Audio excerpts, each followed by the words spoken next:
साथीहरु welcome back to my channel. आज म बनाउन गइरहेछु हेल्दी चिकपी सलाद। भिजाको चानालाई 2-3 सिटी लगाम। त्यसको बाद ड्रेसिङ बनाउनको लागि रेडी गरौँ। ड्रेसिङको लागि चाहिन्छ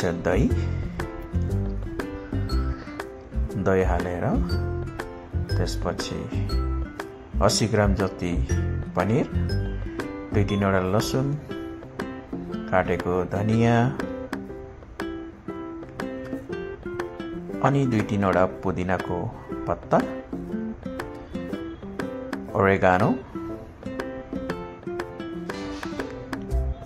1 चम्मच जति हनी, ब्ल्याक पेपर अनि थोरै निम्बुको रस। त्यसपछि यसलाई ब्लेन्ड गर्नुपर्छ।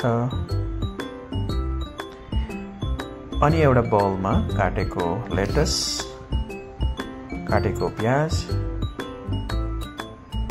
गलबेडा,